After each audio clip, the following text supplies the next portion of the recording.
Hey YouTube, super exciting day today. When I uploaded the video putting up these shelves, I got a really good comment from Glenn for earthquake proofing. I should have done some research, but ended up walking around Home Depot for an hour, picking up some paracord, these rope loops, carabiners, and a stud finder. This was what I came up with as a pretty simple and inexpensive way to try to tie these down. Let's get to work.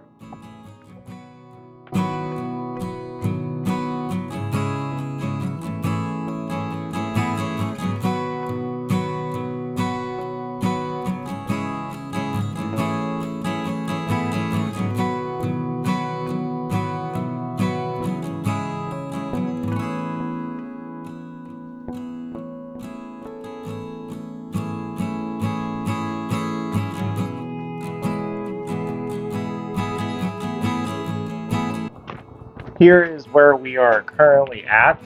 I'm going with these rope loops. It was whatever my store had, and 3-inch leftover wood screws from building the raised garden beds. I did 3 rope loops because those were the studs I could find, and the ends are tied in this bowline knot. It's supposed to be for sailing, but I had to learn how to tie this when we go camping and backpacking. I burnt the ends so the paracord doesn't fray too much. Let's move on to the next spot.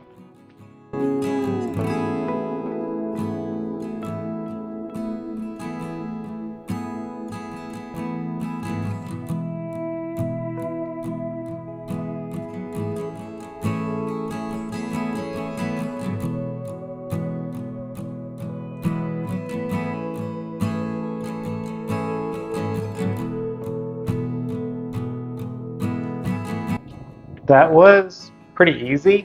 This top cheap bike, we are using zip ties that are reversible. I don't cycle on it very often, but when I do, we could take it off and use it. The bottom bike has Velcro. I do use that one pretty often when training for half Ironmans. The plan is to have them fall over together and not have the cheap bike crush the expensive bike. Next, we have the shoe bench coat rack we built. It is very unstable. I'm going to fasten it to the wall and we will go from there.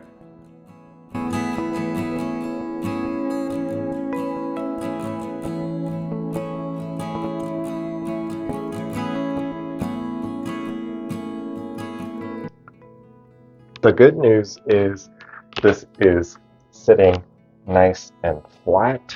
The bad news is I don't know what to do about this space. The sides, I will paint the shims and maybe try to get like a 1x2 under there.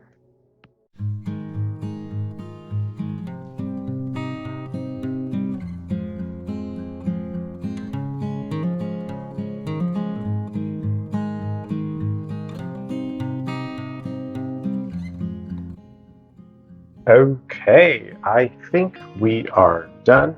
I have the shims down here painted with a 1x2 here. This is finally looking pretty good.